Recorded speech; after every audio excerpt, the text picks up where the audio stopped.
So I don't want to give up his secrets. That's sweet. Frustrating, but sweet. Yeah. You guys talk about him. From Emma Stone to Person of Stone. Right now? Classic Andy Weir. So, hero as a character? I connected to his reluctance. I'm reluctant to answer this question, honestly. But I think that, that's what made the character so, aside from the fact that he has a doctorate in molecular biology, he's quite an ordinary person, and in this extraordinary situation. And I think what's so,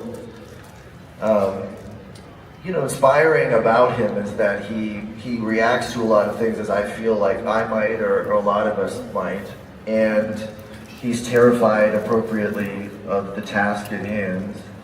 And because he's somebody who on Earth had given up on himself and has been given this opportunity to believe in himself again. And it's inspiring to watch him and to go through this journey with him, because it really is. He somehow finds a way to find the courage to put one foot after the other and keep going. Yeah, that's right. To us, because it's funny, because it's emotional, right? Like these things are not in opposition. Yeah, exactly. I've never had a dramatic moment in my life that wasn't weird and funny. I've never had that's when you laugh the hardest, is when you need the jokes the most. When you're scared, that's when people tell the most jokes. So I feel like, so they can feel comfortable. So I don't understand why they don't belong together. At least that's the way it is in life. It's true, isn't it? Yeah. Grace goes on in this is remarkable, both metaphorically, literally. We saw him in the first few minutes of this film. I don't know, can you speak to that evolution of Grace as a character? Yeah, well, he goes through such an emotional journey, a personal journey. He evolves in so many ways. But yeah, as you saw in the first scene, he wakes up out of this, out of cryo, and you may have noted that he looked like a space caveman, and he's sort of like in this placenta onesie thing that I hope to be seeing at Comic-Con one of these days. That's my dream. Sure, placenta onesie, please. See you all here next year, 6,000 of you in placenta onesies, right?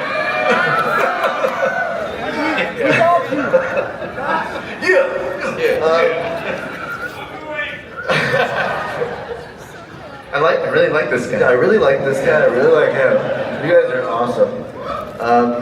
So he evolves in all of these ways, but eventually, so he's sort of like a Matushka doll. We sort of try to create these different layers to him as he's evolving from a space caveman to a space person that needs to do some really important stuff. And this scene in particular, I think, that's tossed to the zero-G scene, is the first time that Grace is experiencing zero-G, and it's right at the point in the story where he's sort of realizing that he's going to need to at least try and believe in himself, and the spacecraft stops and he hits zero-G, and I think he handles it pretty well, don't you guys? Like a champ, like a real champ. Very stoic, true hero. I will say the set was visited by more than one actual astronaut who had been to space, and they watched your footage. They're like, that's a lot more what it's like. All right. It's not a game show. Can I pass? Okay. It's too soon to talk about Rocky. Emotionally, are you okay? Yes, he's my friend, and he's not here to speak for himself. So I don't want to give up his secrets. That's sweet. Frustrating, but sweet. Yeah. You guys talk about him. From Emma Stone to Person of Stone. Right now? Classic Andy Weir. So, for you guys, By changing something that Andy did. They always say, like, how do you care about a character that doesn't have eyes or a mouth or a face? And you're like, Pixar made you care about a lamp. It's possible. You guys. It's like, have you seen the Muppets? Yeah. They like it was like a guy with like an eyebrow. That's the whole thing. So we called our friend Neil Scanlon at the Lucasfilm Creature Shop, who we had a wonderful relationship with, and built some amazing aliens and robots with in the past, and we tackled it together. Built a practical creature that was puppeteered by an amazing puppeteer named James Ortiz and his team of 5. We called the Rocketeers. And it was amazing having Rocky there on set every day so that we could have a real interaction and shoot the whole thing practically. And ultimately, it's going to end up being a beautiful blend of creature puppetry and animation. And it's really, he comes alive in a way that you really do, you would die for this character. It is all from the first third of the movie, so you know that there's a lot more twists and turns, and as the people who read the book know, there's a lot, the relationship between these two characters is the heart of the movie, and we're just giving you the very beginning of a taste.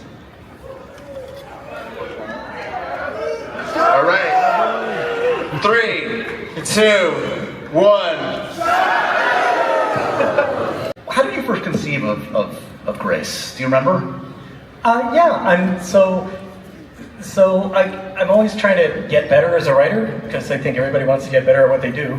And so my first book, The Martian, Mark Watney, was really just me it's just my personality with all the good parts magnified and all the bad parts erased. And so he's not a neurotic mess. He doesn't have to take medication to fly. He's fine.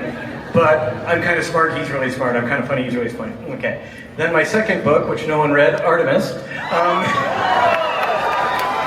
I read it. So the main character of that is again me, because when you think 26-year-old Saudi woman, you think Andy.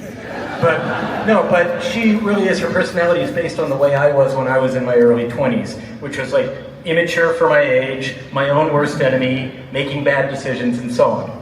So she's been, somebody went, woo! Yeah! Bad decisions! Yeah! Bad decisions make good stories! So, but then for Ryland, it was the first time I ever said, like, okay, instead of just basing a character on myself, I'm going to try to create a character out of whole cloth. This is not going to be just a reflection of my own personality. Of course, my own personality comes through. It does with every writer. But I wanted to make a character from scratch and say, okay, who is this guy? What drives him? What motivates him? How does he feel internally, externally? What does he put out into the world?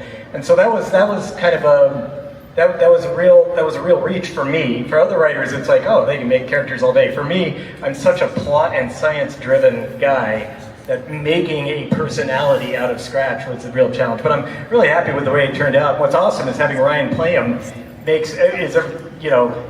he brought like so many more layers to Ryland than I ever wrote into it. Now I'm going to get credit for all of that as the creator, and no one's going to realize how much of that is just Ryan, adding to the character. So thanks, Ryan, for making me look so good.